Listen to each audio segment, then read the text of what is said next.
মই ভতুৱা শাকৰ বিষয়ে ক'ব বিচাৰিছোঁ। ভতুৱা শাক আচলতে আমাৰ অসমৰ প্ৰায়বিলাক মানুহৰ ঘৰতে ভতুৱা শাক পোৱা যায় আৰু এই ভতুৱা শাক বুলি ক'লে অসমৰ মানুহে আচলতে একদম বাৰীৰ চুকত বিচাৰি বিচাৰি ভতুৱা শাক ছিঙি আনি খায়। কিন্তু আমি বহুতেই নাজানো যে ভতুৱা শাকৰ ঔষধি গুণ কিমান আছে। ভতুৱা শাক আচলতে আমি কেনেকৈ ব্যৱহাৰ কৰিলে কি কি উপকাৰ হয় এই কথাটো আচলতে আমি বহুতে নাজানো। আচলতে এতিয়া ভতুৱা শাকৰ বিষয়ে তাৰ উপকাৰিতাৰ বিষয়ে ক'বলৈ যোৱাৰ আগতে প্ৰথমতে আমি জানি লওঁ যে ভতুৱা শাকৰ বিষয়ে কিছু কথা। ভতুৱা শাকক আচলতে লেম্বছ কোৱাৰ্টাৰ বুলি কোৱা হয়। ভতুৱা শাক যিটো ভতুৱা শাক গোটেই ভাৰতবৰ্ষৰ য'তে ত'তে পোৱা যায় আৰু ইয়াৰ বোটানিকেল নাম হ'ল চেন'পডিয়াম এলবামেল আৰু ই যিটো ফেমিলিৰ পৰা আহিছে সেই ফেমিলিটোৰ নাম হ'ল এমেৰেন্থেচিয়া আৰু ই স্পেচিছটো হ'ল এমেৰেন্থাছ। এতিয়া এই ভতুৱা শাক আমি আচলতে কি কি কামত ব্যৱহাৰ কৰিম? ভতুৱা শাকৰ অজস্ৰ ঔষধি গুণ আছে। ই আমাৰ যৌন শক্তিৰ পৰা আৰম্ভ কৰি পেটৰ পৰা আৰম্ভ কৰি চকুৰ পৰা আৰম্ভ কৰি পেচাবৰ পৰা আৰম্ভ কৰি মাইকী মানুহৰ সমস্যাৰ পৰা আৰম্ভ কৰি ছালৰ পৰা আৰম্ভ কৰি শৰীৰৰ পৰা আৰম্ভ কৰি অজস্ৰ গুণ যিখিনি নেকি এই 4-5 মিনিটত কৈ আচলতে শেষ কৰিব নোৱাৰি। এতিয়া যদি আমি ধৰি লওঁ যে ছেক্সুৱেলৰ ক্ষেত্ৰত ভতুৱা শাকে কি কাম কৰে। ভতুৱা শাক যদি ৰেগুলাৰকৈ খোৱা যায় যিসকল মানুহৰ আচলতে স্পাৰ্ম কোৱালিটি বৰ কম, যাৰ স্পাৰ্ম মটিলিটিটো কম থাকে, স্পাৰ্মবিলাক দুৰ্বল থাকে, তো সেইসকল মানুহে যদি ভতুৱা শাক ৰেগুলাৰ খায় তেতিয়াহ'লে তেওঁৰ স্পাৰ্ম কোৱালিটিটো ভাল হয়, স্পাৰ্ম মটিলিটিটো বাঢ়ে আৰু যৌন শক্তিটো যথেষ্ট পৰিমাণে বঢ়াই দিয়ে।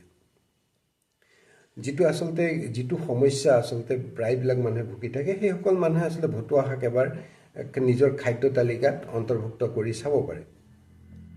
এতিয়া যদি আমি পেটৰ কথা ক'বলৈ যাওঁ, পেটৰ কথা ক'বলৈ গ'লে পেটৰ কাৰণেতো ভতুৱা শাক মহৌষধৰ নিচিনা।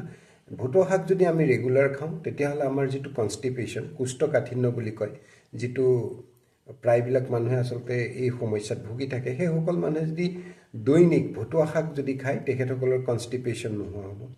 ডাইজেশ্যনটো যথেষ্ট পৰিমাণে বঢ়াই দিয়ে, হজম শক্তি যথেষ্ট পৰিমাণে বঢ়াই দিয়ে আৰু হজম শক্তি বঢ়োৱাৰ লগে লগে আচলতে পেটত যিটো গেছ, আমি আচলতে যিটো গেছ বুলি কওঁ, এই গেছৰ সমস্যাটো কমি আহে আৰু গেছৰ সমস্যাটো কমি অহাৰ লগে লগে আচলতে আমাৰ শৰীৰত পেটত পেপচিনৰ যিটো ছিক্ৰেশ্যনটো ভাল হয় আৰু আল্টিমেটলি আমাৰ আচলতে যিটো এপেটাইট, ভোকটো বাঢ়ি যায়।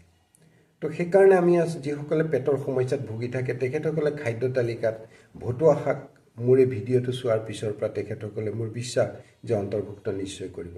এতিয়া চকুৰ ক্ষেত্ৰতো যদি আমি চাওঁ, চকুৰ বিভিন্ন ৰোগৰ ক্ষেত্ৰত ভতুৱা শাক, চকু ৰঙা পৰাৰ পৰা চকুৰ পৰা পানী ওলোৱা, চকুৰ দৃষ্টিশক্তি কমোৱা, চকু খজুৱাই থকা, এই বিভিন্ন সমস্যা যিবিলাক মানুহে ভুগি থাকে এই সমস্যাবিলাকৰ কাৰণে ভতুৱা শাক যিসকল মানুহে ভতুৱা শাক খোৱা নাই তেখেতসকলে খাব আৰম্ভ কৰিলে নিশ্চয় ইয়াৰ পৰা সুফল পাব। আৰু আমি যদি এতিয়া পেচাবৰ কথালৈ আহোঁ, পেচাবৰ সমস্যাটো প্ৰায় মানুহৰ থাকে। পেচাবত যিটো বাৰ্ণিং চেনচেশ্যন থাকে, পেচাবত জ্বলা পোৰা কৰে, পেচাব কমকৈ হয়, পেচাব ভালকৈ নহয় ইত্যাদি বিভিন্ন সমস্যা, পেচাবৰ বিভিন্ন সমস্যা আছে, এই সমস্যাবিলাকত ভতুৱা শাক যদি ৰেগুলাৰকৈ খায় তেতিয়াহ'লে এই সমস্যাবিলাক নোহোৱা হৈ আহিব। আচলতে আমি যিবিলাক আমাৰ শৰীৰত বেমাৰ হয়, এই বেমাৰবিলাকৰ ঈশ্বৰে আমাক যেতিয়া সৃষ্টি কৰিছে, সৃষ্টি কৰোঁতে এই আমাৰ বেমাৰৰ যিমান ঔষধ এই পৃথিৱীতে দিছে, কিন্তু আমি আচলতে সেই ঔষধবোৰ আমি বিচাৰি উলিয়াব নোৱাৰোঁ। বিচাৰি উলিয়ালে আচলতে আমাৰ শৰীৰৰ বেমাৰখিনি এই পৃথিৱীত থকা বস্তুবিলাকৰ পৰাই আমি আৰোগ্য লাভ কৰিম।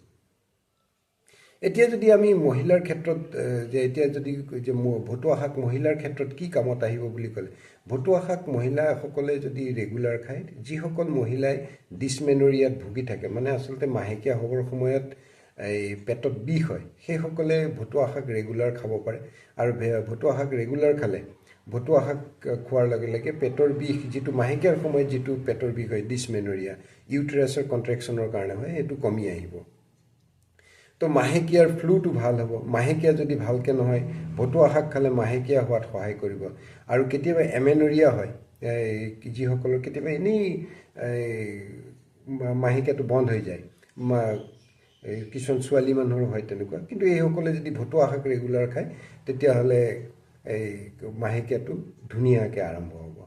এতিয়া স্কিনৰ ক্ষেত্ৰত যদি আমি চাওঁ, স্কিনৰ ক্ষেত্ৰত ভতুৱা শাকে যদি ভতুৱা শাক আমি যথেষ্ট পৰিমাণে খাই থাকোঁ তেতিয়াহ'লে স্কিনৰ যিটো গ্লেজ উজ্জ্বলতা, এই উজ্জ্বলতাটো বঢ়াই দিব। আৰু আমাৰ যি বয়স হ'লে যিসকল মানুহৰ আচলতে চকুৰ এই ছাইডবিলাকত বা ডিঙিৰ এইবিলাকত এটা এজিঙৰ চাপ পৰে, শ্ৰিং কৰে, স্কিনবিলাক শ্ৰিং কৰা এই যদি ভতুৱা শাকটো ৰেগুলাৰ খাই থাকে তেতিয়াহ'লে এই যিটো এজিঙৰ যিটো সমস্যা, এই সমস্যাটো নহ'ব। আৰু যিটো মুখত যিটো স্কিনৰ যিটো গ্লেজ, এই গ্লেজটো খুব বঢ়াই দিব। আৰু যিসকল মানুহৰ ঘাঁ ফুৱা হৈ থাকে সেইসকল মানুহে ভতুৱা শাক ৰেগুলাৰকৈ যদি খায় তেতিয়াহ'লে ভতুৱা শাক ৰেগুলাৰকৈ খালে ঘাঁ ফুৱাৰ সমস্যাটো কমি আহিব। যিসকল মানুহৰ আচলতে ছালটো ৰঙা পৰি যায়, ছালটো খজুৱায়, সেইসকল মানুহেও আচলতে ভতুৱা শাক যদি ৰেগুলাৰ খায় তেতিয়াহ'লে এই সমস্যাবিলাক কমি আহিব। এতিয়া আমি শৰীৰৰ ক্ষেত্ৰত, আমি সামগ্ৰিকভাৱে যদি শৰীৰৰ ক্ষেত্ৰত চাওঁ, ভতুৱা শাক যদি আমি ৰেগুলাৰ খাওঁ, ভতুৱা শাক আচলতে গৰম, ই অকণমান খোৱাৰ পিছত ই শৰীৰটোক অলপ গৰম কৰে। আৰু ভতুৱা শাকত যথেষ্ট পৰিমাণে ভিটামিন চি, মিনাৰেল, আইৰণ বহুত আছে। ভিটামিন চি যথেষ্ট পৰিমাণে আছে, আইৰণ যথেষ্ট পৰিমাণে আছে, মিনাৰেল আছে, ভিটামিন আছে, যাৰ কাৰণে কি ভতুৱা শাক খোৱাৰ পিছত আমাৰ শৰীৰটো গৰম হয়। আৰু যিসকল মানুহৰ আচলতে প্ৰায়ে চৰ্দি, কাহ, কিবা কিবি এইবোৰ হৈ থাকে, সেইসকল মানুহে আচলতে ভতুৱা শাক যদি ৰেগুলাৰ খায় তেতিয়াহ'লে তেওঁলোকৰ এই সমস্যাবিলাক লাহে লাহে লাহে লাহে নোহোৱা হৈ আহিব। এতিয়া আপোনালোকৰ যদি ভিডিঅ'টো চাই ভাল লাগিছে তেতিয়াহ'লে আপোনালোকে মোৰ ভিডিঅ'টো শ্বেয়াৰ কৰি দিব, ছাবস্ক্ৰাইব কৰিব। আৰু 10জনলৈ যেতিয়া ভিডিঅ'টো শ্বেয়াৰ কৰিব 10জনে এই কথাটো জানিব। কাৰণ ভতুৱা শাক বহুতে দেখে কিন্তু ভতুৱা শাকটো নেগলেক্ট কৰে, কিনো খাম এইবিলাক শাক, কিন্তু আচলতে ভতুৱা শাকৰ উপকাৰিতাটো যেতিয়া জানিব তেতিয়া মানুহে আচলতে ভতুৱা শাক বৰ আদৰেৰে গ্ৰহণ কৰিব। ধন্যবাদ, আপোনালোক সকলো কুশল।